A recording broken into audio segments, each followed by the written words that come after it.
رسوله الكريم اما بعد فاعوذ باللہ من الشیطان الرجیم بسم اللہ الرحمن الرحیم۔ معزز طالبات اور ہمارے وہ تمام شرکاء جو اس ہماری میٹنگ کے اندر موجود ہیں، آج کا ہمارا جو سبق ہے یہ ایسا سبق ہے جس کے پردے میں ہم نے تاخیر کی، حالانکہ یہ بہت عرصے سے ہمارے علم میں اور ہمارے درسگاہوں میں بطور سبق کے پڑھایا جانا چاہیے تھا، چونکہ اللہ تعالیٰ نے جتنی تفصیل سے اس موضوع کو کتاب اللہ میں بیان کیا ہے، اس قوم کے حالات کو جس کے ساتھ اس وقت امت مسلمہ کا واسطہ پڑا ہوا ہے، اتنی تفصیل سے اتنی وضاحت سے کسی اور قوم کے حالات بیان نہیں کیے گئے۔ اور اللہ کی کتاب قرآن پاک میں بھی سورہ بقرہ میں سب سے پہلے جس قوم کے حالات تفصیل سے ان کی عادات ان کے خصائل کو بیان کیا گیا وہ قوم یہود ہے، جن کے ہاتھوں آج پوری امت مسلمہ کے دل زخمی ہیں اور سب ایک غم کی کیفیت میں ہیں، مسجد اقصیٰ کے معاملے میں، فلسطین کے مسلمانوں کے معاملے میں اور غزہ کے مسلمانوں کی وجہ سے۔ ہمیں اس قوم کا ادراک کرنے میں ہمیں تاخیر ہوئی، ہم نے تاخیر سے سمجھا کہ اس کو بہت جلدی جان جانا چاہیے تھا۔ یہ ایک ایسا عالمگیر فتنہ ہے یہودیت کا کہ جن کی تاریخ تمام مذاہب عالم میں سب سے قدیم ترین تاریخ ہے، اور اس قدیم ترین تاریخ میں ان لوگوں کا جتنا بھی کردار رہا ہے وہ انسانیت دشمنی، خدا فراموشی اور حق و باطل کی تلبیس پر مبنی رہا ہے۔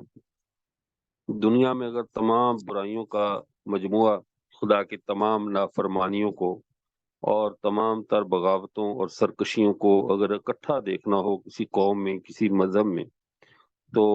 وہ یہ قوم یہود ہے، جن کی سرکشی اتنی حد سے بڑی ہوئی تھی کہ جتنے بھی انبیاء کرام علیہم السلام آئے سب ان سے نالا گئے، سب ان سے خفا گئے، حتیٰ کہ یہ قوم اللہ کی پکڑ میں آ گئی، اللہ کی گرفت میں آ گئی۔ اب اللہ کی پکڑ میں آئی اور گرفت میں آئی، یہ تو ایک لمبی تفصیل ہے۔ آج ہم پہلے قوم یہود کے حوالے سے اور ان کے ماضی حال اور استقبال کے حوالے سے کچھ بات کریں گے۔ اس کے بعد پوری دنیا میں اس وقت جو یہودیت کے نمائندے بن کر خود کو بظاہر مسلمان کہلوانے والے دجل پھیلا رہے ہیں اور پوری امت مسلمہ کے ذہنوں کو صہیونی ریاست کے لیے اور صہیونیت کے لیے ہموار کر رہے ہیں، ہم پھر ان کے پہلو پر گفتگو کریں گے انشاءاللہ العزیز۔ قوم یہود یہ حضرت موسیٰ علیہ نبینا علیہ السلام کے پیروکاروں کی، ان کے نام لیواؤں کی قوم ہے۔ اس قوم کی شروع سے عادت اور فطرت میں غلامی ایسی رچی بسی تھی کہ جب یہ حضرت موسیٰ علیہ نبینا علیہ السلام کے دور سے پہلے فرعون کی قید میں تھے اور بہت ذلت کے ساتھ زندگی گزار رہے تھے، اس وقت ان کی ذلت کا عالم یہ تھا کہ ان لوگوں کی عورتوں کو فرعون نوکرانیاں بنا کر نوکری کے لیے زندہ رکھتا تھا اور ان کے بچوں کو جو ہے وہ قتل کر دیتا تھا۔ اتنا بڑا وہ ظلم کرتا تھا کہ حضرت موسیٰ علیہ السلام پیدا ہوئے، اور حضرت موسیٰ علیہ السلام کا موسیٰ نام پڑھنے کی وجہ بھی یہی بنی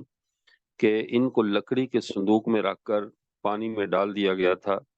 پانی کو منہ کہتے ہیں عبرانی زبان میں، اور لکڑی کو سا، اس لیے ان کو موسیٰ کہا جاتا ہے، جبکہ ان کا اصل نام عمرم بن عمران بن فاحص ہے۔ عمرم یعنی عمران لکھیں تو الف کی جگہ پر میم لگا دیں، عمرم، تو عمرم بن عمران بن فاحص یہ حضرت موسیٰ علیہ نبینا علیہ السلام کا اصل نام ہے۔ حضرت موسیٰ نے اس قوم کو آزادی دلوائی، لیکن ان کے دماغ میں اتنی غلامی رچی بسی تھی کہ یہ کسی قسم کی آزادی کے لیے ذہنی طور پر تیار ہی نہیں تھے۔ لیکن جب حضرت موسیٰ علیہ السلام فرعونیوں کی قید سے لے کر ان کو رات کی تاریکیوں میں روانہ ہوئے، تو جب دریائے نیل سے انہوں نے کراس کیا تو وہاں جا کر ان کو کچھ فرصت ملی۔ انہوں نے سب سے پہلے گائے کی پوجا شروع کر دی سامری کے پیچھے لگ کر، اور ان لوگوں نے ایسے ایسے مظالم کیے مذہب کی تاریخ میں، اور ایسے ایسے مسائل انہوں نے کھڑے کیے کہ جن مسائل پر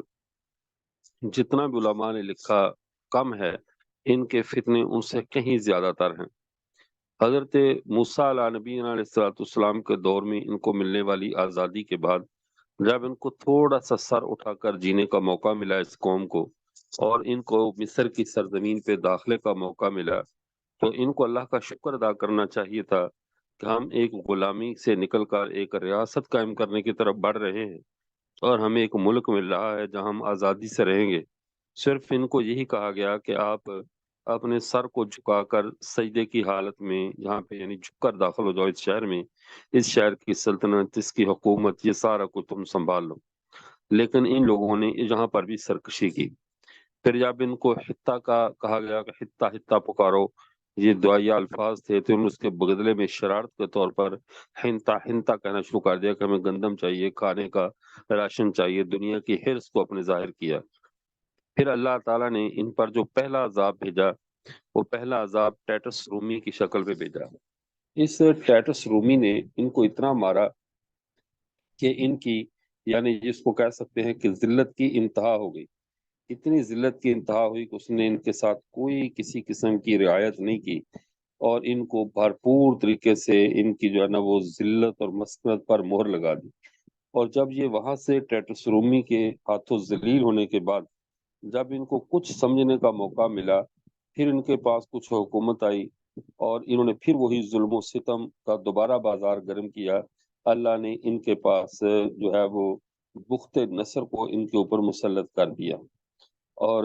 معذرت پہلے بخت نصر کو مسلط کیا۔ بخت نصر کی تسلط کے بعد اس کا بھی اللہ تعالیٰ نے قرآن پاک میں باقاعدہ ان کی ذلت کا یعنی وہ تذکرہ کیا۔ فَإِذَا جَاءَ وَعْدُ أُولَاهُمَّا بَعَثْنَا عَلَيْكُمْ عِبَادًا لَنَا أُولِي بَأْسٍ شَدِيدٍ، سورہ اسراء کے اندر جو آیت نمبر 5 ہے، اس کے اندر اسی ان کی بدکاری کے بدلے میں جو ان پر ٹیٹس رومی مسلط ہوا تھا، اس کو یعنی یہ دوسرا وعدہ تھا۔ فَإِذَا جَاءَ وَعْدُ أُولَاهُمَّا پہلا وعدہ تھا جس میں بخت نصر نے ان پر ظلم کیے تھے،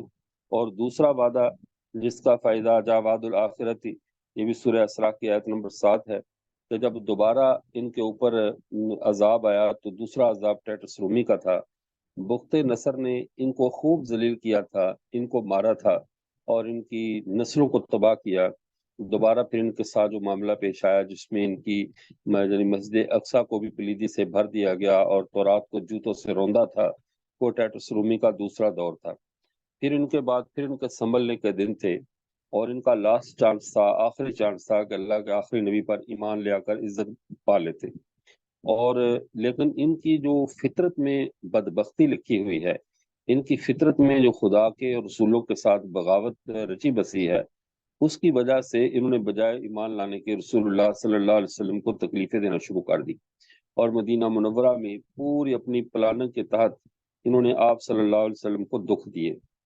اور آپ اس کا اندازہ اس بات سے لگائیں کہ مسلمانوں نے مسلمان ہونے والے یہودیوں کی کتنی عزت کی ہے۔ حضرت عبداللہ بن سلام رضی اللہ تعالیٰ عنہ، جو کہ ایک صحابی رسول ہیں اور ان کے عالم تھے، بہت بڑے فقیہ تھے، جن کا حدیث مبارکہ میں تذکرہ آتا ہے کہ جب وہ ایمان لائے تو ان کے پیچھے کچھ یہود آ رہے تھے، تو انہوں نے کہا اللہ کا رسول میں ذرا چھپتا ہوں اور ان سے پوچھئے، حدیث کا مفہوم یہ ہے کہ میں کون ہوں۔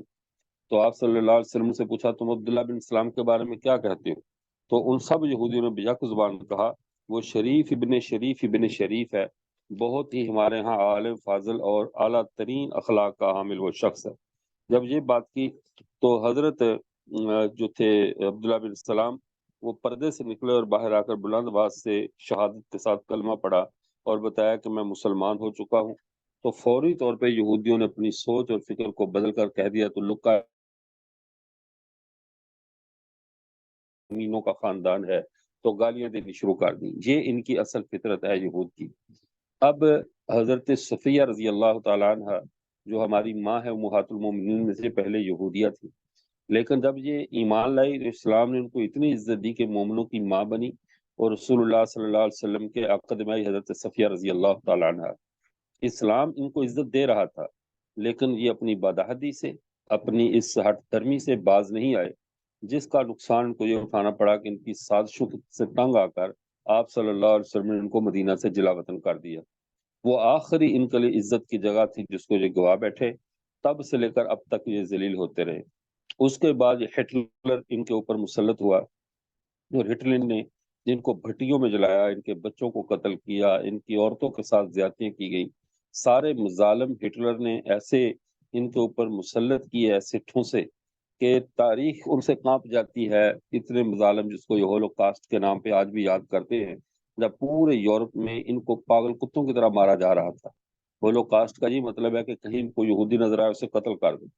ان کو مسلمانوں نے اتنا نہیں مارا جتنا یورپی عیسائیوں نے، ان گوروں نے، کالوں نے مل کر ان کو مارا ہے۔ پورے یورپ میں، پورے ان کے ناگاساک، جہاں جہاں بھی ان کی فجی لینڈ میں اور الجزائر میں اور شرق اردن میں اور جہاں جہاں بھی یعنی اثرات تھے، یہودیت پھیلی ہوئی تھی، ہر جگہ پر ان کو چن چن کر مارا جا رہا تھا، جس کو آج بھی ہولوکاسٹ کے نام پہ یاد کرتے ہیں اور اس کو اپنے اوپر ہونے والا بڑا تاریخی ظلم کہتے ہیں۔ لیکن لوگوں کا مارنا یہ اپنی مظلومیت میں بیان کرتے ہیں، لیکن یہ نہیں بتاتے کہ تمام لوگ آپ ہی کے دشمن کیوں ہیں۔ آخر آپ کے وہ کون سے ایسے کرتوت ہیں جن کی وجہ سے پوری نسل انسانی آپ کے ساتھ نبرد آزما ہے اور آپ سے مد مقابل ڈٹی ہوئی ہے۔ اب یہاں پہ یہ بات سمجھ لیں، جو بنیادی نقطہ سمجھنے کا ہے، 1946 سے پہلے پوری روئے زمین پر اسرائیل نام کی کوئی نہ حکومت تھی، نہ یہودیوں کا کوئی شہر تھا، نہ کسی بھی جگہ پر ان کو کوئی قابل ذکر، قابل وقت ان کے لیے کوئی مقام تھا۔ ہر جگہ پر یہ مجرمانہ زندگی گزارنے والی قوم تھی، قوم یہود۔ اب جب ان کی یہ ترتیب تھی، پوری دنیا میں ان کا کہیں بھی کوئی نام و نشان نہیں تھا، ان کی کوئی اہمیت نہیں تھی، اور لیکن یہ عرصہ دراز سے یہ فلسطین کے بارے میں کوشش کر رہے تھے کہ مسجد اقصیٰ کی دیواریں گریا اور مسجد اقصیٰ کے ارد گرد ہمیں رہائش مل جائے اور ہم یہاں پر اپنی ریاست کو قائم کر لیں۔ اب اس فلسطین کی تاریخ کو پہلے پڑھ لیں، پھر ہم سمجھیں گے کہ ہمارا مقدمہ، ہمارا موقف دنیا کو سمجھنا آسان ہو جائے، ہمیں آگے سمجھانا آسان ہو جائے۔ مسجد اقصیٰ یہ وہ جگہ ہے جس کو خلیفۃ المسلمین حضرت عمر فاروق رضی اللہ تعالیٰ عنہ نے اپنے دور حکومت میں فتح کیا، اور ہم نے اس کو فتح یہودیوں سے نہیں کیا تھا، اس کو فتح ہم نے عیسائیوں سے کیا تھا۔ اس وقت مسجد اقصیٰ کے اندر جنگ لڑنے والے جو صحابی کمانڈر تھے وہ حضرت ابو عبیدہ بن جراح رضی اللہ تعالیٰ عنہ تھے، اور خوش قسمتی سے یا حسن اتفاق سے آج کل جو حماس کے کمانڈر جنگ لڑ رہے ہیں ان کا نام بھی ابو عبیدہ ہے۔ تو مسجد اقصیٰ کو فتح کیا ان لوگوں نے، اور باقاعدہ ان صلیبیوں نے بغیر لڑے ہوئے ساری چابیاں ان کے حضرت عمر رضی اللہ تعالیٰ کے حوالے کر دی تھی، جس کو پاکستان کے اندر یہودیوں اور قادیانیوں کا پوری دنیا میں جو ڈنڈورچی ہے، ان کا ترجمان ہے، ان کا نقیب ہے، جو ان کی کسی نہ کسی بہانے سے وکالت کرتا رہتا ہے، جاوید احمد غامدی، وہ اس کے بدلے میں یہ کہتا ہے کہ انہوں نے امن خریدا، اور امن خرید کر ان یہودیوں نے، عیسائیوں نے فلسطین مسجد اقصیٰ حوالے کی اور اس دوران اپنی تیاری کی۔ یہ اس پر بھی اللہ نے مجھے موقع دیا اور یاد رہا تو میں اپنے وقت پہ اس پہ بھی بات کروں گا، ان دجالوں پر بھی، کیونکہ ہمارے دل پہلے ہی زخمی ہیں، ہم پہلے ہی دکھ میں ہیں مسجد اقصیٰ کے مظلوموں کی وجہ سے اور اپنی بے بسی پر، اور اوپر سے یہ لوگ نمک پاشی کرتے ہیں مفت کے مشورے دے دے کر کہ یوں نہیں، یوں کرنا چاہیے، امن خریدنا چاہیے، نہیں لڑنا چاہیے۔ تو ایسے لوگوں کا احتساب اور محاسبہ کرنا عقلی طور پہ اور علمی طور پہ اب ضروری ہو چکا ہے۔ اب بات کو سمجھیے کہ حضرت عمر رضی اللہ تعالیٰ نے مسجد اقصیٰ ان سے لی، جب ہم نے لی تو وہ بھی عیسائیوں سے لی، یہودیوں سے نہیں لی، یہودیوں سے ہمارا کوئی لین دین نہیں ہوا، اور مسلمانوں سے پھر جب اس مسجد اقصیٰ کو صلیبی جنگوں کے اندر انہوں نے بعد میں کئی سو سال کے بعد ان لوگوں نے چھین لیا، تو پھر بھی ہم سے رومیوں نے چھینا، وہ عیسائی تھے، عیسائیوں نے لیا، یہودی پھر بھی یہاں کہیں نہیں تھے۔ پھر سلطان صلاح الدین ایوبی رحمۃ اللہ علیہ، جن کی قبر آج بھی مسجد اقصیٰ کے ساتھ ملک شام میں دمشق کی مرکزی جامع مسجد، جامع امویہ، اگر آپ میں سے کسی کو اللہ توفیق دے وہاں پہ حاضری کی جامع مسجد دمشق میں، تو جامع مسجد دمشق کے مرکزی دروازے سے پہلے یعنی ایک چھوٹا سا دروازہ ہے، اس کے اندر جانا پڑتا ہے، وہاں ایک ترک بادشاہ ہے جنرل اس کی، اور سلطان صلاح الدین ایوبی رحمۃ اللہ علیہ کی قبر وہاں پر موجود ہے، اور وہاں پہ سلطان صلاح الدین ایوبی رحمۃ اللہ علیہ نے دوبارہ جنگ لڑی اور اس مسجد اقصیٰ کو پھر عیسائیوں سے چھینا۔ تو مسجد اقصیٰ ہم نے عیسائیوں سے لی تھی، عیسائیوں سے ہمارا تنازع تھا، اور انہوں نے ہم سے چھینی، ہم نے پھر ان سے چھینی، حتیٰ کہ 1946 تک فلسطین مسجد اقصیٰ والا مکمل علاقہ یہ خلافت عثمانیہ کا ایک صوبہ تھا، خلافت عثمانیہ کا ایک حصہ تھا۔ یہ جتنا بھی مصر بھی صوبہ تھا خلافت عثمانیہ کا، یہ شام بھی، یہ اردن بھی، یہ عراق بھی، یہ جتنے اس وقت دنیا میں 27 کے قریب اب ملک الگ الگ بن چکے ہیں، یہ سارے رومن عثمان امپائر خلافت عثمانیہ کے یہ سب کے سب صوبے تھے۔ اس دور میں جب یہودیوں سے پوری دنیا تنگ آ چکی تھی، یہ یہودیوں نے، پوری دنیا نے مل کر جو یہودیوں کو ملک دیکھنے کی راہ دکھائی ہے، یہ فیصلہ ایسے نہیں کیا گیا۔ یہ جس کو ہمارے عام طور پہ معاشرے میں کہتے ہیں حلوائی کی دکان پر نانی کی فاتحہ پڑھنے والی بات ہے، کہ ان سارے لوگوں نے، پوری دنیا نے اسرائیل کو یہود کی ریاست کا اعلان کیا، ساری دنیا کے یہودیوں کو اکٹھا کیا اور اکٹھا کر کے ان کو ایک ملک دینے کے لیے ایسی جگہ کا انتخاب کیا جو کسی بھی درجے میں ان ملکوں اور ان قوموں کی نہیں تھی، نہ برطانیہ کی تھی، نہ امریکہ کی، نہ فرانس کی۔ اگر ان کو ملک کے بارے میں اتنی ہی ہمدردی تھی تو سب سے زیادہ یہودی ایران میں ہیں، تو ایران میں ان کو ریاست بنا دیتے، صوبہ فارس سارا دیتے۔ اصفہان یہودیوں سے بھرا پڑا ہے، ہم نے وہاں ان کو دیکھا ہے، یہودیوں کو پورا اصفہان یہودیوں سے بھرا پڑا ہے، تو وہاں ان کو ریاست بنا دیتے، یا ماسکو میں ان کو ریاست بنا دی جاتی، جو رشیا کے اندر شنٹیزم فرقے کے سارے یہودی رشیا میں ہیں۔ تو روس کا اتنا رقبہ غیر آباد پڑا ہے جس میں بہترین باغات ہیں، بہترین جو ہے وہ پہاڑ ہیں، چشمے ہیں، ندیاں ہیں، زمینی ذخائر ہیں، زرعی علاقے ہیں، اور اتنے ابھی تک بے آباد پڑے۔ اگر یہ دنیا چاہتی تو ان یہودیوں کو وہاں بھی تو جگہ دی جا سکتی، خاص انہوں نے ہماری ہی جگہ پر، ہمارے ہی گھر میں آ کر ہمارے اپنے آباء و اجداد کی فاتحہ پڑھنے کا ارادہ کیوں کیا؟ اس بات کو سمجھیے، یہودی جس ملک میں بھی جاتے ہیں اس ملک کی معیشت کو اپنے کنٹرول میں کرنے کی فکر کرتے ہیں، جس منڈی میں جائیں گے، جس مارکیٹ میں جائیں گے، جس شعبے میں جائیں گے، یہ ساری معیشت اپنے کنٹرول میں لینے کی پوری کوشش کرتے ہیں۔ پوری دنیا ان کے ساہوکاری کے نظام سے، جیسے ہندوستان کے اندر ہندو تھے، ہندو ساہوکار تھے، قرضے سود پہ دیتے رہتے، پھر اس کے بدلے میں جائیدادیں لیتے اور لوگوں کو بے آسرا کرتے۔ یہی طرز یہود کا تھا کہ یہود بھی پوری دنیا میں یہی کام کرتے تھے کہ لوگوں کو چیزیں خریدتے رہو، ان کو دیتے رہو قرضے سود پہ، پھر ان کو غلام بناتے رہو۔ تو ساری دنیا ان کی اس کمینی فطرت سے اتنی تنگ آ چکی تھی کہ سب کی خواہش تھی، یار ان کو ملک بنا دو، لپیٹ کر سب کو وہاں بھیج دو، اپنے اپنے ملکوں کو ان سے پاک کرو۔ اپنے اپنے ملکوں کو پاک کرنے کی تحریک چلی، اور جو برطانیہ کا وزیر اعظم تھا بینجامن ڈزرائیلی، جس نے 1870 کے اندر باقاعدہ برطانیہ کا چارج سنبھالا تھا، اور برصغیر پاک و ہند میں اور ہر جگہ اس نے اپنے جاسوس مذہبی روپ میں پھیلا دیے تھے۔ اس بینجامن ڈزرائیلی نے باقاعدہ اپنی ندوہ میں، پارلیمان میں، یہ اسرائیلی ریاست کے قیام کی بات رکھی۔ اس سے پہلے تو وہم و گمان میں بھی نہیں تھا کہ ہمیں کہیں کوئی ریاست ملے گی۔ اور 1897 میں سب سے پہلے سلطان عبد الحمید کے سامنے جا کر ریاست کا جگہ کا مطالبہ کیا تھا تھیوڈور ہرزل نے۔ تھیوڈور ہرزل یہ یہودی تھا، اس نے 1897 میں اس نے منصوبہ دیا سارے یہودیوں کو، اور یہ اسرائیل کا جو پرچم بنا ہے جس میں 2 پٹیاں ہیں گریٹر اسرائیل کے نام پہ، تو اس کی وضاحت بھی میں آگے جا کر کروں گا کہ ان پٹیوں سے کیا مراد ہے اور گریٹر اسرائیل سے کیا مراد ہے۔ تو اس نے ایک منصوبہ بنایا اور اس کے ذہن میں تھا کہ یہ میری بات لیک آؤٹ نہیں ہوئی۔ اس نے جا کر سلطان عبد الحمید سے درخواست کی کہ سلطان، ہم دیوار گریا پر تو ہمیں عبادت کرنے کی اجازت ہے مسجد اقصی میں، ہم آتے ہیں وہاں ارد گرد آبادیاں عیسائیوں کے بھی ہیں، پارسی مذہب کے بھی ہیں، مسلمانوں کی اکثریت ہے، ہمیں وہاں رہائش کے اندر بہت زیادہ مسائل پیدا ہوتے ہیں، اگر ہمیں وہاں رہنے کی اجازت دے دی جائے مسجد اقصی کے ارد گرد تو ہمارے لیے آسانی ہوگی کہ یہودی گرانے وہاں رہیں، باہر والے آنے وہاں مہمان آ جایا کریں اور ہم عبادت کر لیا کریں۔ تو سلطان عبد الحمید انتہائی زیرک اور معاملہ فہم جرنیل تھا امت مسلمہ کا، اور جو خلافت عثمانیہ کا آخری تاجدار تھا۔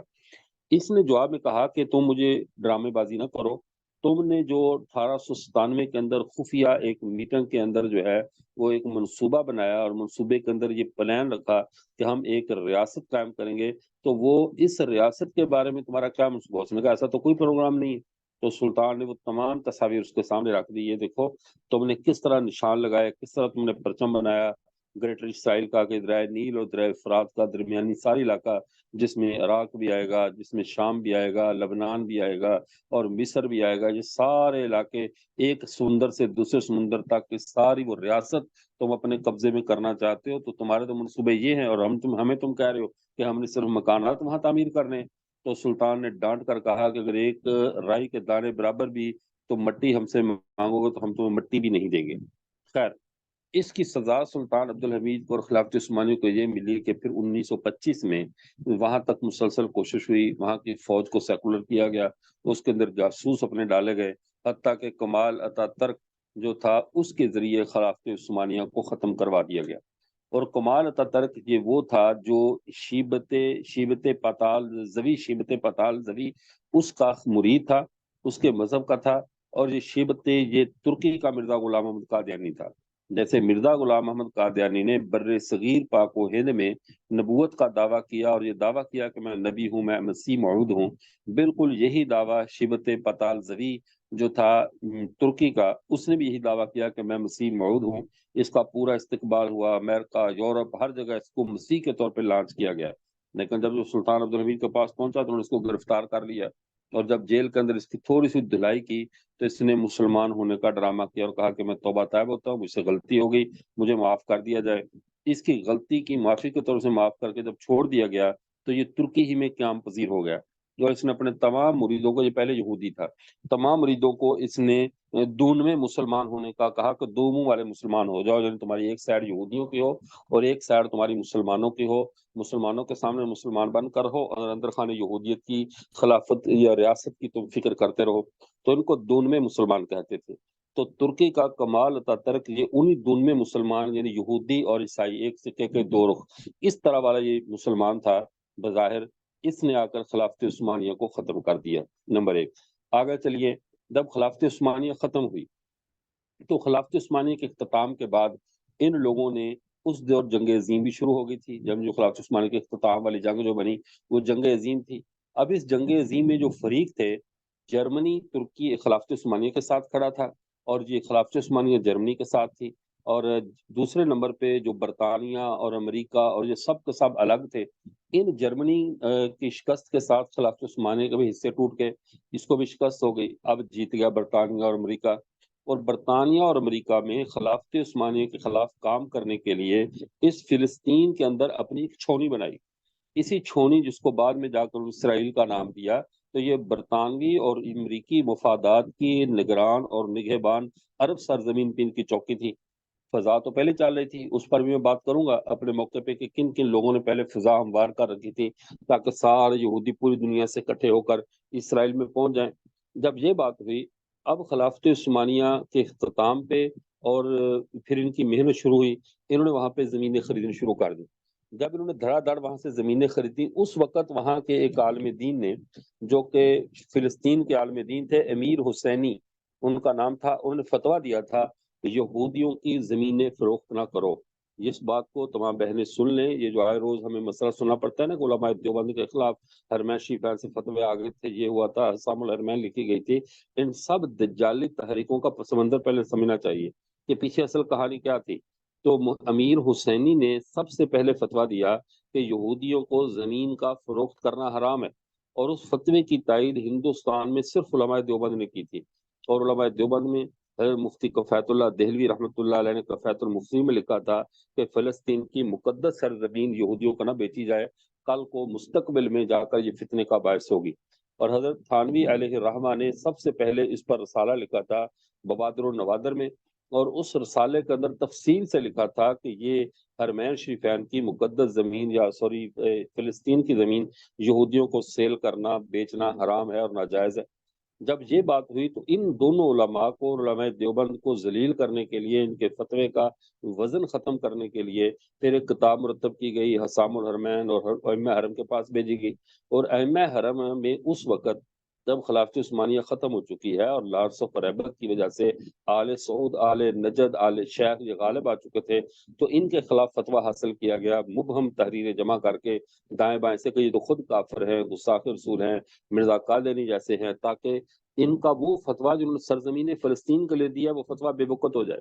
اور حضرت تھانوی علیہ رحمہ نے اسی سرزمین ہندوستان کو دارالحرب قرار دیا تھا، اس دارالحرب کے فتوے کو بھی بے اثر کرنا تھا۔ حضرت شاہ عبدالعزیز محدث دہلوی رحمۃ اللہ علیہ نے،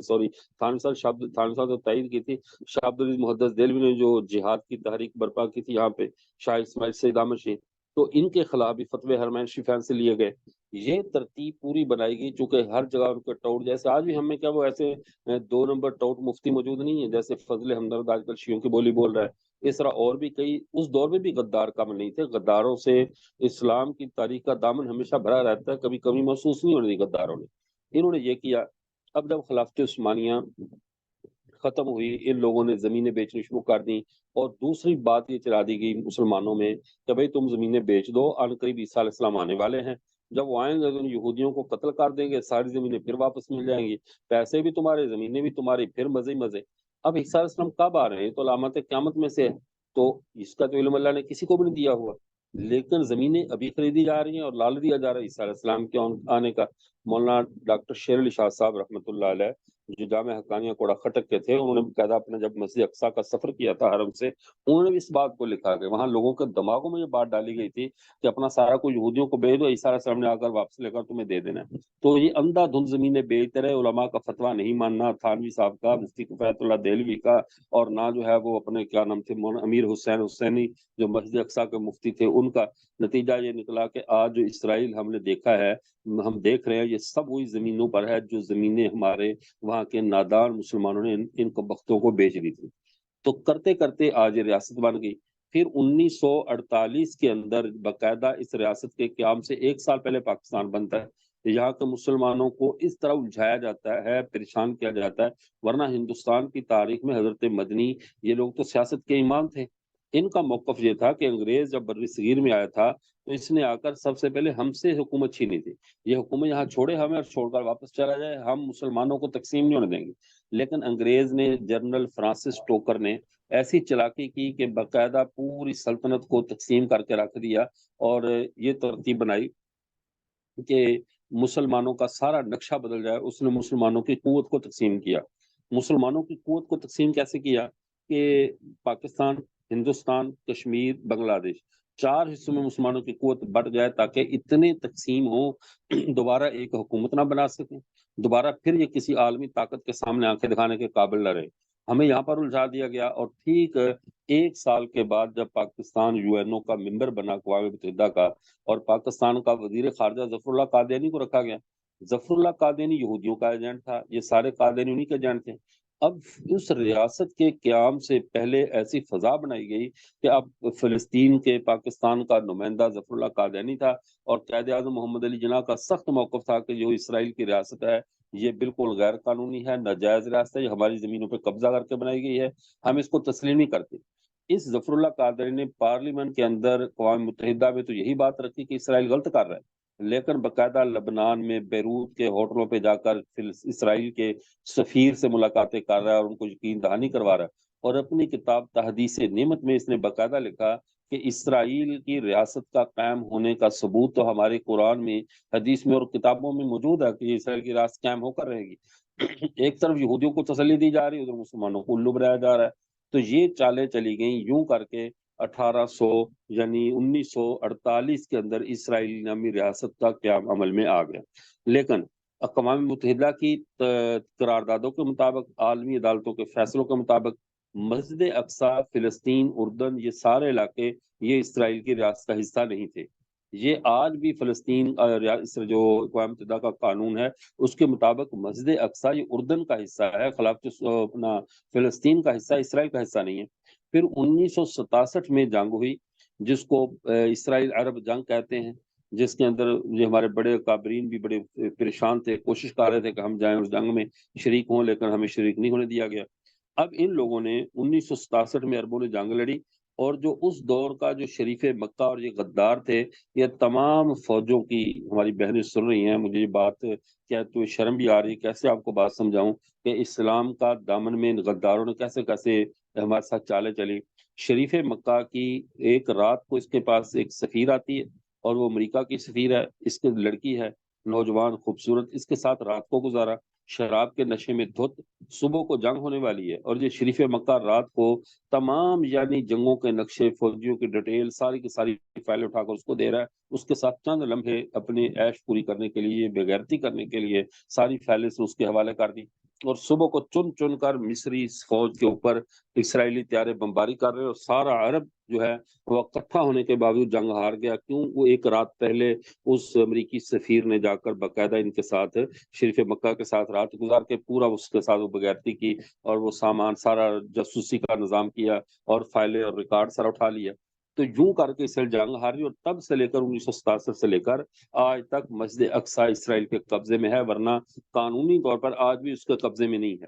اب یہاں پر میں ملکی جاسوسوں کی طرف آنے سے پہلے کچھ اور موضوع میں اسی کے اندر نمٹانا چاہتا ہوں ساتھ ساتھ، چونکہ وقت بھی کم ہے۔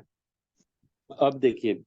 فلسطین کے اندر مسجد اقصی پہ 4 ملک جو ہیں وہ فریق ہیں، 4 طاقتیں فریق ہیں، 2 نہیں ہیں۔ ہمارے یہ بھی مسئلہ غلط ہے کہ یہ فلسطینیوں کا مسئلہ ہے اور اسرائیل کے یہودیوں کا مسئلہ، ایسا نہیں ہے۔ وہاں پہ 4 فریق ہیں جو بیک وقت جن کا مسجد اقصی اور فلسطین سے تعلق ہے۔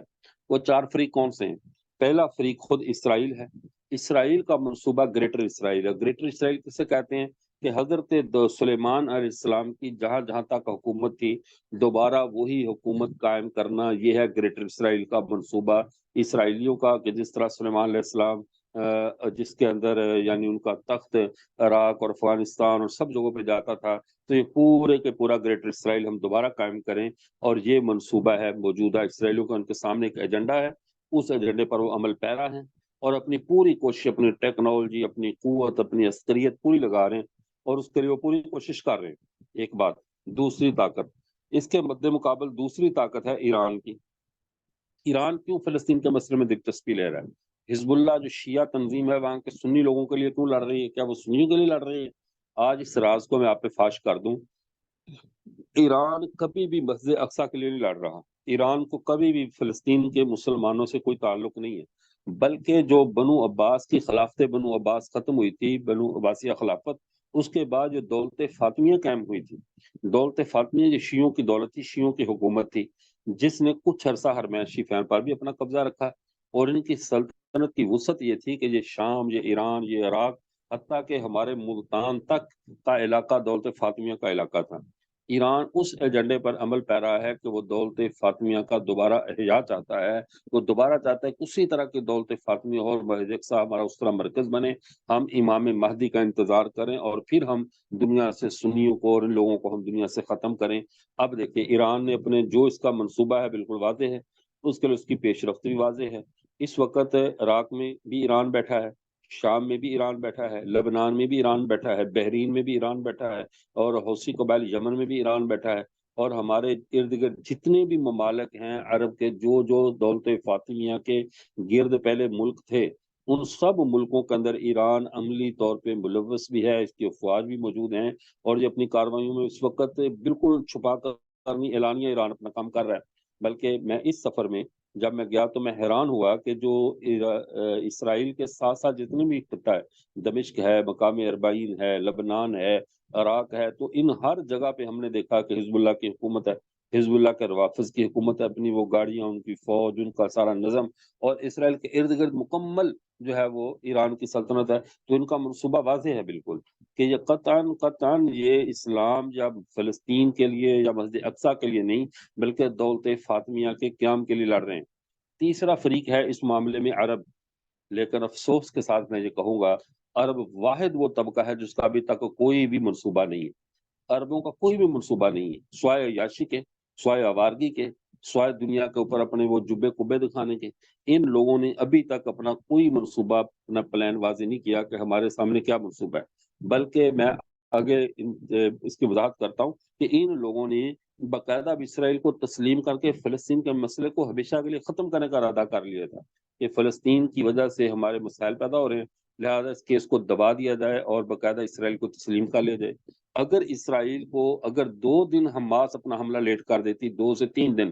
تو پہلے نمبر پہ عرب نے تسلیم کر لینا تھا، اور ٹھیک 1 ہفتے کے اندر اندر پاکستان کو بھی مجبور کر دیا جاتا کہ تم پر اتنے قرضے ہیں، تم ڈیفالٹر ریاست ہو، تم فوری اسرائیل کو تسلیم کرو، اگر نہیں کرتے تو پوری دنیا کی برادری تمہارے خلاف کھڑی ہو جائے گی اور تمہارا حشر بہت برا ہوگا۔ پڑوس سے ہمیں ایران تنگ کرتا، ادھر سے ہمیں سعودی حکومت ہمارے تمام حج عمرے کے معاملات کو روک دیتی اور پاکستان کی ریاست مجبور ہو جاتی اس معاملے کو ماننے کے لیے۔ لیکن قربان جائیں ان مجاہدین پر، اللہ انہوں نے 10,000 جانیں دی، اللہ ان سب کو اپنی بارگاہ میں قبول فرمائے کہ ان لوگوں نے جانیں دے کر اس پورے منصوبے پہ پانی پھیر دیا کہ دوبارہ ایسے ڈٹے میدان میں کہ سعودیہ کی پر بھی سارے منصوبے ناکام ہو گئے، پاکستان تمام عالمی طاقتوں کے منصوبے ناکام کر دیے اور فلسطین کا مسئلہ دوبارہ زندہ کر دیا اور دنیا کو بتا دیا کہ ابھی ہم زندہ ہیں، میدان میں موجود ہیں، ابھی ہم میدان تمہارے حوالے نہیں کیا کہ تم اتنی خوشی سے ہماری قسمت کے فیصلے کرنے لگ جاؤ۔ اب بات کو سمجھ لیں، یہاں تک تو بات تھی اس معاملے کے، یہ تیسرا فریق تھا عرب جن کا کوئی منصوبہ نہیں ہے۔ چوتھا فریق ہے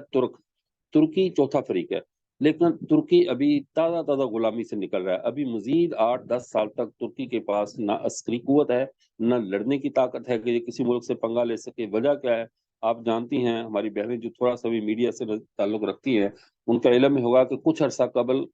طیب اردگان کے خلاف بغاوت ہوتی ہے، اور اس بغاوت میں سب سے پیش وہاں کی مسلح افواج ہیں۔ تو وہاں کی مسلح افواج کی یہ جو بغاوت ہے اس کا مقصد کیا تھا کہ فوج کے اندر ابھی تک کمال ترک کے وہ جراثیم موجود ہیں کہ اگر ان کو آج مسجد اقصی کا ٹارگٹ دیا جائے تو یہ فوج بالکل ہی لڑے گی، ترکی شکست کھا جائے گا۔ اس وجہ سے ابھی تک فوج کی صفائی اور اسکریننگ کا عمل جاری ہے۔ وہ ابھی تک جب تک فوج صاف نہیں ہوتی تب تک مسجد اقصی کی طرف ترکی توجہ بھی نہیں کرے گا، حالانکہ وہ ترکیہ کا صوبہ ہے، ترکیوں کو لینا چاہیے، لیکن فریق ہونے کے باوجود وہ بے بس فریق ہے۔ اب اس پورے المیہ میں سب سے جو بے وقوفوں والی جگہ پہ کھڑا ہے اس کے بارے میں یہ کہوں گا کہ ہمارا ملک پاکستان ہے، جس کی کوئی منزل نہیں ہے، کوئی ٹھکانہ نہیں ہے، کوئی اس کا رخ نہیں ہے کہ ہم کہہ سکیں کہ ہم بحثیت ریاست ہم کہاں کھڑے ہیں، ہم کن کے ساتھ ہیں۔ نہ ہم فلسطینیوں کے ساتھ کھڑے ہو سکتے ہیں کہ ہمارے ساتھ ان کو کچھ سرحد ہی نہیں مل رہی، ہم ان کے ساتھ کسی طرح بھی ان کے عملی طور پہ شریک نہیں ہو سکتے۔ مذہبی جماعتوں کو اللہ جزائے خیر دے کہ انہوں نے اس مسئلے کو زندہ رکھا اور پاکستان کی پالیسیوں پہ اثر انداز ہوئے کہ پاکستان کی بیک ڈور کوئی ایسی پالیسی طے نہیں ہونے دی جو امت مسلمہ کے اجتماعی مفاد کے خلاف ہو۔ اس وجہ سے اب بس اتنا ہی یہ کام کر سکتے، اس سے زیادہ یہ نعرے بازی جلوس، اور یہ بھی بڑی بات ہے ابھی فی الحال تو اتنی کر سکتے ہیں، اور احتجاج کرنا بھی بڑی بات ہے کہ موضوع زندہ رہتا ہے اور انسان کلیتاً شکست نہیں کھاتا۔ اب اگلی بات کی طرف آئیں جو میں عرض کرنا چاہتا تھا۔ اب ہمارا جو فلسطین کے حوالے سے یہ تو تھی فلسطینی ریاست کا قیام، اور یہ ناجائز ریاست ہے، اس کو آج یا کل ختم ہونا ہے، اور بلکہ قرآن پاک کی 2 پیشین گوئیاں تو پوری ہو چکی ہیں، تیسری پیشین گوئی باقی ہے۔ تیسری پیشین گوئی جس کے اندر وہ قرآن پاک کی آیت ہے کہ ہم ان کو یعنی جمع کریں گے، لفیفہ کا معنی ہوتا ہے لپیٹنا، لف نشر مرتب جس کو کہا ہے لفیف، لف لپیٹنا، اللہ تعالیٰ ان کو ختم کرنے کے لیے دوبارہ لپیٹ رہے ہیں۔ پوری دنیا کے یہودی اپنے مقتل میں جمع ہو رہے ہیں، اور یہ ایسا نہیں ہے، اللہ کا مجرم کبھی بھی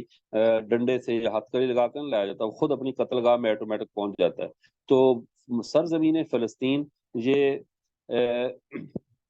کیا ہے دعا کون سی تو یہ ارض فلسطین میں سارے یہودی آٹومیٹک جمع ہوتے چلے جا رہے ہیں۔ تو ان سب کے جو جمع ہونے کا جو معاملہ ہے، ان سب کے جو وہاں پہ پیش ہونے کا، وہ سارے کا سارا اللہ کے اس فیصلے کے مطابق ہے کہ ان کو لپیٹا جائے گا اور وہاں لے جا کر ان کو مارا جائے گا۔ اور پہلی جو اللہ کے پیشین ہوئے، اللہ کے معاملات اللہ نے بیان کیے تھے، تو وہ میں نے سورہ اسراء کی آیت نمبر 5 میں ایک پیشین ہوئی ہے اور ایک آیت نمبر 7 میں ہے۔ اب وہاں دیکھ لیں، پہلا وعدہ پورا ہوا، ان کو مارا گیا جب ان کو بخت نصر نے مارا۔ دوسرا وعدہ ان کو جب ٹیٹس رومی نے مارا، تو ٹیٹس رومی کے جو 2 باتیں پوری ہو چکی ہیں۔ تیسرا معاملہ ان کے ساتھ ہی اب ہونے والا ہے قرب قیامت میں کہ ان سب کو لپیٹا جائے گا، لپیٹ کر اچھی طرح ان کو دھرائی کی جائے گی، پھر دنیا سے اسرائیلی ریاست نام کا نام و نشان مٹ جائے گا۔ اب عیسیٰ علیہ السلام کا جو آنا ہے، یہ تیسرا وعدہ تب پورا ہوگا عیسیٰ علیہ السلام کے آنے پہ، اور ان کو جو ہے وہ یہودیوں کا اتنا قتل عام ہوگا، حتیٰ کہ کوئی یہودی اگر کسی درخت کے پیچھے بھی چھپے گا تو وہ درخت پکار کر کہے گا یا مسلم ھذا یہودی ورائی فقتلوا، اے مسلم میرے پیچھے یہودی چھپا ہو، اس کو ذرا مار دو آؤ۔ تو سوائے غرقد کے، یعنی ہم قدس والے ہیں، یہودی غرقد والے ہیں، تو غرقد کے درخت کے ماسوات دنیا کی کوئی چیز ان کو پناہ نہیں دے گی۔ غرقد یہودیوں کا درخت ہے، یہ ہمارا نہیں ہے، یہ یہودیوں نے اس کے بھی بہت سارے باغات کاشت کیے ہوئے ہیں۔ ہمارے برادر محترم مولانا سہیل بابا صاحب جو وہ مسجد اقصی کے سفر میں تھے، تو اپنے انہوں نے سفر نامے میں انہوں نے اس کو تفصیل سے لکھا ہے، اور انہوں نے وہاں تصویر بھی شاید دی ہوئی اپنی کتاب میں۔ تو اس کے اندر وہ غرقت کے درختوں کے باغات انہوں نے لگائے ہوئے ہیں، پورے صحرائے سینا ارد گرد گولان کی پہاڑیوں پہ اس کو کاشت کیا ہے کہ اسی درخت نے ہم کو پناہ دینی ہے قرب قیامت۔ ان کو یقین ہے کہ ان کے نبی نے جو کہا ہے وہ سچ ہے اور ہو کر رہے گا، اس وجہ سے یہ آج بھی درختوں کی کاشتکاری کر رہے ہیں یہاں تک۔ اب آئیے حماس کیا ہے؟ حماس ان نوجوانوں کا، اس طبقے کا نام ہے کہ جس نے ایمانی غیرت کے ساتھ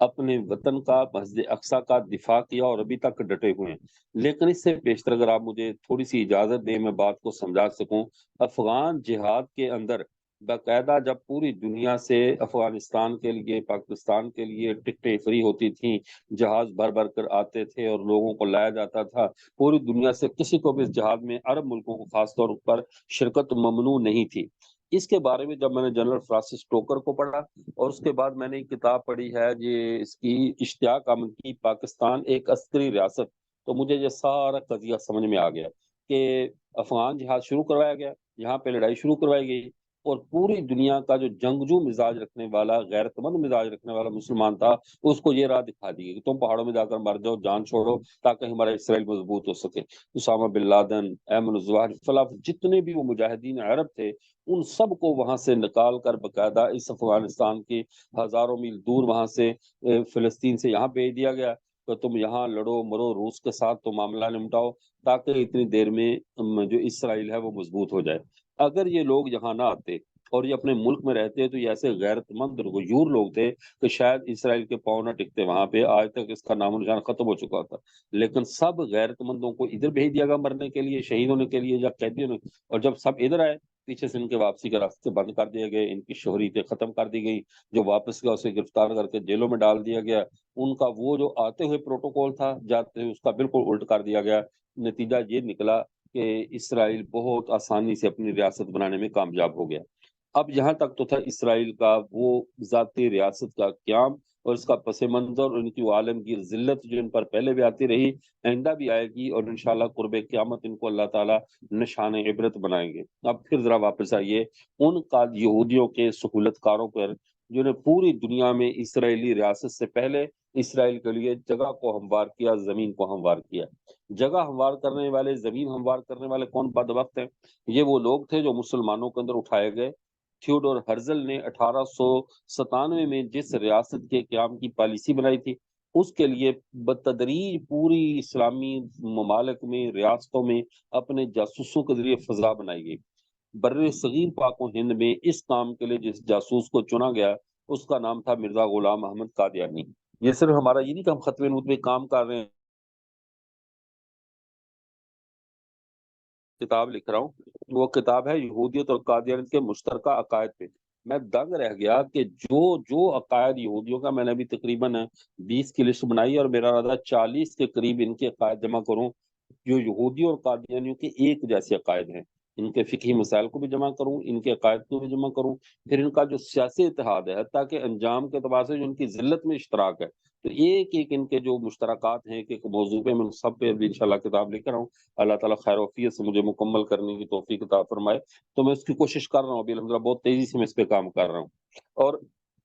میں اس نتیجے پر پہنچا ہوں۔ یہ یہودیت، یہ قادیانی یہ یہودیت کی بی ٹیم تھی، یہ یہودیت کا چربا تھا، جنہوں نے باقاعدہ بر صغیر پاک و ہند میں، اب مرزا غلام القادری نے دعویٰ کیا کہ عیسیٰ علیہ السلام وہاں سے چلے، اور اب یہ دعوے پہ ذرا غور کرنا، جو پاکستان سے ہماری بہنیں سن رہی ہیں ان کو اس بات کو سننے تھوڑی ہنسی بھی آ سکتی ہے، لیکن اس لطیفے کو ذرا سنیے کیسے کہانی گھڑی جا رہی ہے۔ عیسیٰ علیہ السلام کو گلگت میں پھانسی دی گئی تھی، لیکن وہاں سے یہ بچ کر نکلے اور پٹن دوبیر سے ہوتے ہوئے پشاور آئے، پشاور سے لاہور آئے۔ ان دنوں یہ کشمیر جانا چاہتے تھے، لیکن یہاں پر جھاڑے کا، گرمی کا موسم تھا، تو سردی کا موسم تھا، سردی کی وجہ سے وہ کشمیر نہیں گئے، لاہور میں رک گئے۔ پھر موسم صاف ہوا تو حضرت اپنی والدہ کو لے کر اسلام آباد کے راستے کشمیر گئے۔ ان کی والدہ راستے میں فوت ہو گئی، تو وہاں پر ان کی قبر بنی، اس کو مریم کہتے تھے، آج کل اس جگہ کا نام مری ہے، تو یہ مری اسی مریم کی قبر والی جگہ کا نام ہے۔ پھر عیسیٰ علیہ السلام کشمیر گئے، 75 سال زندہ رہے، اور ان کی قبر محلہ خان یار، کشمیر کی سری نگر محلہ خان یار میں موجود ہے۔ اب یہ کیسی فلم کی سٹوری بنائی گئی ہے؟ یہ سٹوری نہیں ہے، اس کے پیچھے وہ سیکولری دماغ ہے۔ جب پوچھا گیا کہ وہ کیا ادھر لینے آئے تھے، کہا یہودیوں کے جو 10 گم شدہ قبائل تھے جن میں کشمیری بھی تھے اور یہ پٹھان بھی تھے، یہ سب کے سب بنو اسرائیلی ہیں، یہ کشمیری بھی، یہ پٹھان بھی، اور فلاں بھی اور فلاں بھی۔ تو ان سب کو جمع کرنے کے لیے عیسیٰ علیہ السلام یہاں پر تشریف لائے تھے۔ اب دیکھیے، یہودیوں کے قبائل کبھی بھی دنیا میں گم نہیں ہوئے، ذلیل ہوئے، ذلیل ہوتے رہے ہر جگہ پہ، گم نہیں ہوئے۔ اب یہ زینٹس تحریک جو صہیونی تحریک تھی، یہ صہیون ایک پہاڑ ہے یہ فلسطین میں، جس کو اس کو مقدس پہاڑ کہتے ہیں، اس کے نام سے اس کے گرد ریاست قائم کرنے کی وجہ سے ان کو صہیونی ریاست کہا جاتا ہے، یعنی صہیون نامی پہاڑ کے گرد جو اپنی ریاست بنانا چاہتے ہیں۔ اب انہوں نے کیا کیا کہ وہ جو صہیونی ریاست ہے، اس صہیونی ریاست کا جو پس منظر بیان کرتے وہ کہتے کہ ان کا موقف تھا صہیونیوں کا کہ ہمارے قبائل دنیا میں گم ہو چکے ہیں، ہمیں اپنی قوم کو جمع کرنا ہے، جمع کر کے ایک ریاست بنانی ہے اور اس ریاست کے لیے محنت کرنی ہے۔ تو مرزا غلام احمد قادیانی نے عیسیٰ علیہ السلام کی پہلے پھانسی یروشلم سے اٹھا کر گلگت میں لے کر آئے، گلگت سے ادھر لے کر آئے، تاکہ یہ سارے عیسیٰ علیہ السلام گھومتے رہے، کس کام کے لیے؟ اپنے بنو اسرائیل کے 10 گم شدہ قبائل کی تلاش میں ان کو تلاش کرتے رہے۔ تو یہ ساری وہ کہانی تھی جو اسرائیلیوں نے گڑھی۔ پھر اس نے عیسیٰ علیہ السلام کی توہین ویسے کی جیسے یہودی کرتے ہیں۔ یہودیوں کے نزدیک عیسیٰ علیہ السلام کو ہم نے قتل کر دیا، اور مرزا غلام احمد قادیانی کہتا ہے بالکل ہم نے عیسیٰ علیہ السلام کو قتل کیا ہے۔ یہودی کہتے ہیں کہ انا قتلنا المسیح عیسی ابن مریم، ہم نے عیسیٰ ابن مریم کو قتل کیا، اور اس پر وہ فخر کرتے ہیں۔ مرزا غلام احمد قادیانی اپنی کتاب ملفوظات جلد 10 صفحہ نمبر 60 پہ لکھتا ہے، کہتا ہے اس جماعت احمدیہ کا مقصد 2 چیزوں کو قتل کرنا ہے، ایک شیطان کو اور ایک اللہ کے نبی حضرت عیسیٰ علیہ السلام کو قتل کرنے کے لیے ہماری جماعت آئی، بعض وجود میں آئی ہے۔ اب کیا اللہ اپنے نبیوں کو قتل کروانے کے لیے دوسرے نبیوں کو بھیجے گا؟ کیسا یہ کفریہ نظریہ ہے؟ مرزا قادی اپنی کتاب میں لکھا ہے ملفوظات جلد 10 صفحہ نمبر 60 پہ۔ اب دیکھیے، اب انہوں نے کہا یہودیوں کا موقع بھی وہی ہے کہ عیسیٰ علیہ السلام کو ہم نے قتل کر دیا، قادیانیوں کا وہی موقف ہے، اور اللہ کا قرآن کیا کہہ رہا ہے؟ وما قتلوہ وما صلبوہ، نہ وہ قتل ہوئے ہیں، انہوں نے صلیب دی گئی ہے، وما قتلوہ یقیناً، یقینی بات ہے کہ وہ قتل نہیں ہوئے، بل رفعہ اللہ علیہ، اللہ نے تو ان کو اٹھا لیا ہے۔ تو یہ اسلام کا موقف اور ہے، یہودیوں اور قادیانیوں کا موقف اور ہے۔ یہودیوں کا موقف یہ ہے کہ عیسیٰ علیہ السلام کے پاس کوئی معجزہ نہیں تھا، اور ان کا ایک سفیر تھا صحافی نتورینی، یہ ایران کا یہودی تھا، نتورینی عیسائی، اس نے نظریہ دیا کہ عیسیٰ علیہ السلام نے سارے کرتب ہندوستان کے دورے کے درمیان سیکھے ہیں، یہاں کے جوگیوں سے، جگن ناتھ سے، ان لوگوں سے سیکھے ہیں۔ مرزا قادیانی منوان وہی دعویٰ کرتا ہے کہ عیسیٰ علیہ السلام کے پاس کوئی بھی معجزہ نہیں تھا، ان کا سچی بات یہ کہہ رہا ہے، ان کا کوئی معجزہ ثابت نہیں تھا، یہ محض کچھ ڈھونگ تھا، جس کو نظر بندی کا عمل کہتے ہیں۔ تو نظر بندی کرتے تھے، پرندے اڑ جاتے تھے، یہ یعنی جو موقف عیسیٰ علیہ السلام کے بارے میں یہودیوں کا، وہی ان کا۔ یہودیوں کا عقیدہ یہ ہے کہ اللہ عاجز ہے۔ اللہ نے یعقوب علیہ السلام سے کشتی لڑی، کشتی کے اندر معاذ اللہ تعالیٰ کو یعقوب علیہ السلام نے نیچے گرا لیا، اور اللہ نے کہا مجھے جانے دو، میں نے آسمان پر جانا۔ یہ ایک میرے پاس ابھی یہ کتاب پڑھی ہے تکوین، یعنی ان کی جو عیسائیوں کی عہد نامہ قدیم ہے نا، انجیل قدیم نسخہ، اس کے شروع میں تورات لگی ہوئی ہے نا، تو اس تورات کی جو تکوین کا باب نمبر 32 ہے، اس کے اندر آیت نمبر 25 سے لے کر 29 تک یہ واقعہ لکھا ہے کہ یعقوب علیہ السلام نے معاذ اللہ ثم معاذ اللہ تعالیٰ کو کشتی میں گرا لیا، اللہ عاجز آ گیا۔ پھر اللہ نے اس سے، انہوں نے کہا کہ میں تجھے تب چھوڑوں گا، پہلے مجھے کچھ برکت دے۔ تو اللہ نے کہا اس سے تیرا نام اسرائیل ہوگا، کہ تو نے اللہ کے ساتھ کشتی کی اور اللہ پہ غالب آ گیا، لہٰذا تیرا نام اسرائیل ہے۔ تو اللہ کو عاجز قرار دینا، یہ عقیدہ یا یہودیوں کا یا قادیانیوں کا ہے۔ مرزا غلام احمد قادیانی وہی عقیدہ پیش کرتا ہے کہ میرا نکاح محمدی بیگم سے اللہ نے آسمانوں پر کروا دیا، اللہ کے وعدے پورے ہوں گے، اللہ کی بات کو کوئی نہیں ٹال سکتا، پوری تمہید بیان کرتا ہے، اور دعوے کیے کہ سلطان احمد اس کا خاوند مر جائے گا، یہ ہوگا وہ ہوگا، 2.5 سال کے اندر مرے گا، لیکن وہ 40 سال بعد تک زندہ رہا، اور محمدی بیگم ایمان کی حالت میں دنیا سے گئی، وہ مسلمان رہی، اس نے کوئی اس مرزا قادیانی پر ایمان نہیں لائی۔ تو اس نے اب اللہ کو یہاں پہ عاجز ثابت کر دیا کہ اللہ نے نکاح کروایا تھا، لیکن زمین پر قادیانی سے پوچھو وہ کہتے ہیں اللہ نے تو آسمان پر کروایا تھا، لیکن زمین پر مولویوں نے ہونے نہیں دیا، مولوی درمیان میں آڑے آ گئے۔ تو جب اللہ کسی بات کا ارادہ کر لے تو آڑے کون آ سکتا ہے؟ تو اللہ کو عاجز اور مخلوق کے سامنے بے بس یا یہودی ثابت کرتے ہیں یا یہ ثابت کرتے ہیں۔ تیسری بات، اللہ تعالیٰ معاذ اللہ خطا کرتا ہے، یہ عقیدہ یہودیوں کا ہے، اللہ خطا کرتا ہے، اور اپنی خطا پہ پھر پچھتاتا بھی ہے، جیسا کہ ان کی کتاب ہے، وہ اس کے اندر کتاب کا نام ہے تکوین ہی کا ایک باب ہے، اس کے اندر اللہ نے کائنات کو پیدا کیا، یہ باب نمبر غالباً 16 ہے یا 22 ہے یا 16 ہے، اس کے اندر لکھا ہے کہ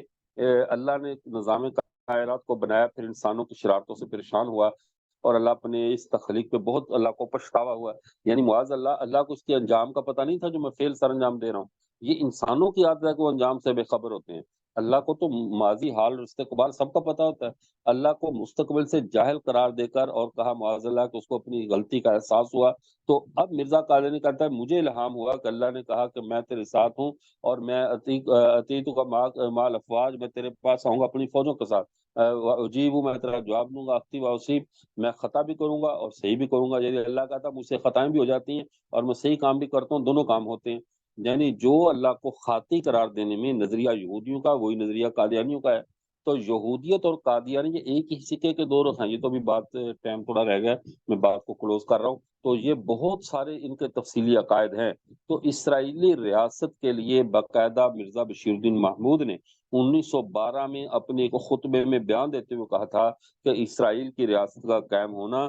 یہ قرآن و سنت کی پیشین کے بالکل مطابق ہے اور یہ قائم ہو کر رہے گی۔ تو یعنی یہ پورا یہودی منصوبہ تھا۔ مرزا غلام احمد قادیانی ہندوستان میں مسلمانوں کی ذہن سازی کر رہا تھا۔ سید جمال الدین افغانی اور عبد اللطیف اور یہ ایک عبداللہ تھا، یہ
آواز آ رہی ہے؟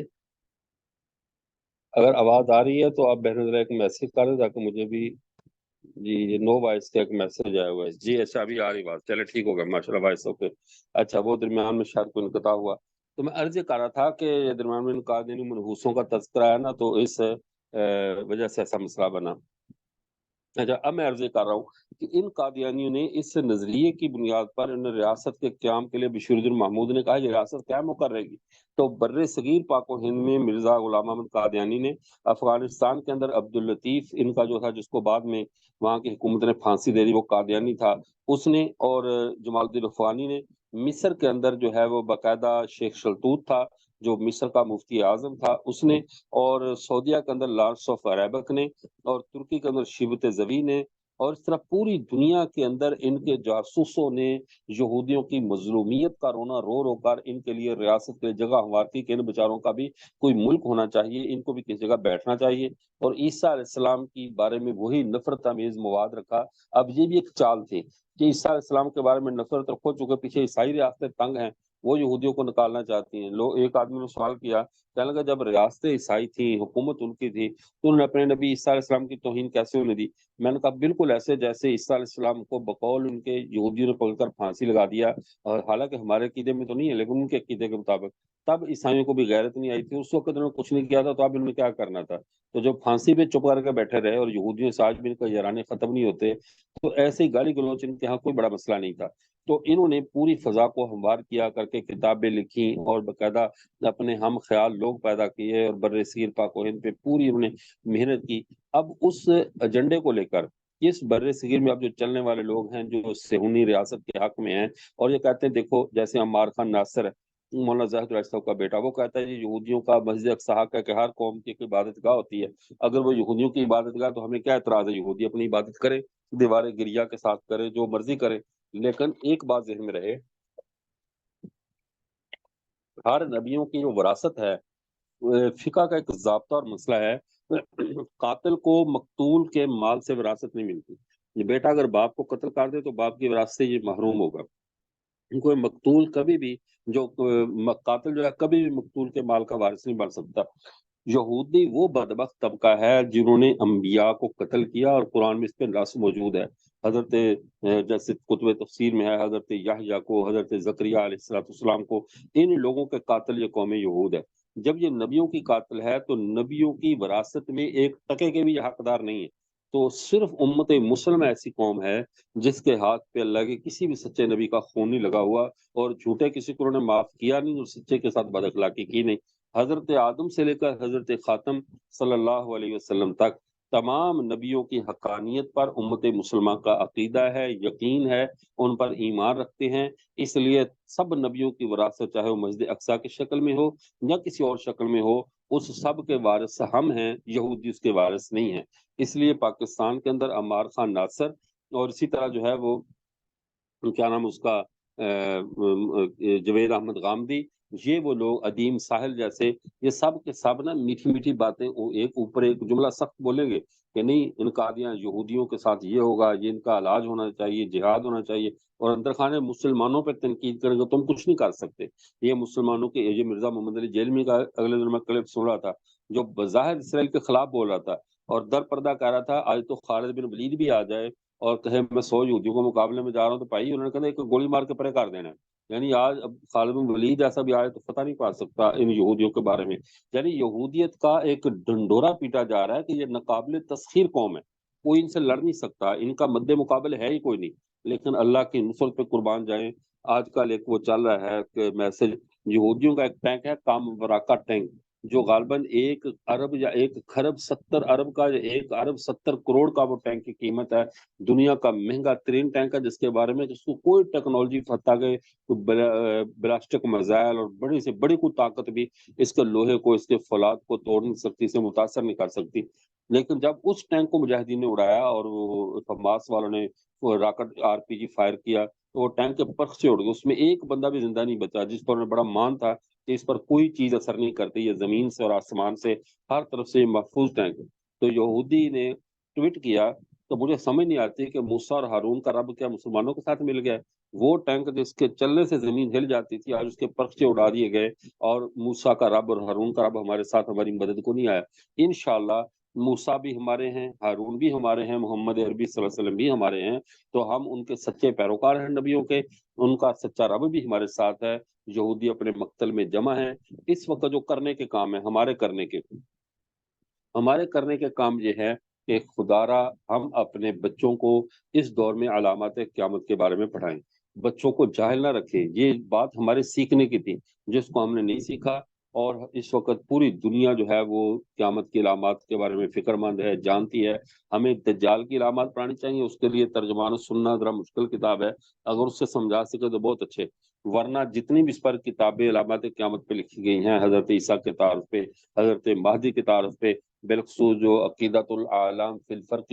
عقیدہ خیر الامم فی حیات عیسیٰ ابن مریم میں علامہ خالد صاحب نے 14 چیپٹر لکھے ہیں عیسیٰ علیہ السلام کے بارے میں، ان کی مہمات کے بارے میں۔ ان کو سب بہنیں خود بھی پڑھیں اور آگے بھی پڑھائیں اور بچوں کو بھی پڑھائیں، ارد گرد اس کی تعلیم کو عام کریں، حضرت مہدی کی تعلیم کو عام کریں۔ ہمارے چینل پہ علامہ خالد محمود صاحب کا مولانا اللہ وسائع صاحب سے اس دفعہ ہم نے درخواست کی، انہوں نے ہماری کانفرنس پہ جو بیان کیا وہ صرف حضرت مہدی پہ کیا، بہت لاجواب بیان ہے، وہ آپ سب بہنوں سے میں درخواست کروں گا کہ آپ سب نے وہ بیان سننا ہے۔ اس کا محمد رضوان عزیز آپ لکھیں گے یوٹیوب پر، تو وہاں پر ہمارا وہ بیان پڑا ہوا ہے، آپ وہ اس میں اللہ وسائع صاحب کا کل ہی اپلوڈ ہوا ہے، تو حضرت مہدی پر یہ خود بھی سنیں، بچوں کو بھی سنائیں۔ حضرت عیسیٰ علیہ السلام پر بھی میں کوشش کرتا ہوں جلدی ریکارڈنگ کروا دوں، ورنہ کم از کم کتابیں ڈھونڈیں اور ڈھونڈ کر اس کے بارے میں پڑھیں، ٹھیک ہے؟ اب ہمارے کچھ یہاں پہ میں اپنے عنوان کو ختم کرتا ہوں، ٹائم پورا ہو گیا۔ وآخر دعوانا الحمدللہ رب العالمین۔ اب آپ کے سوالات کے جوابات جب تک آپ چلیں گی اس کے میں جوابات دے دیتا ہوں، آپ نمبر نوٹ کر لیں۔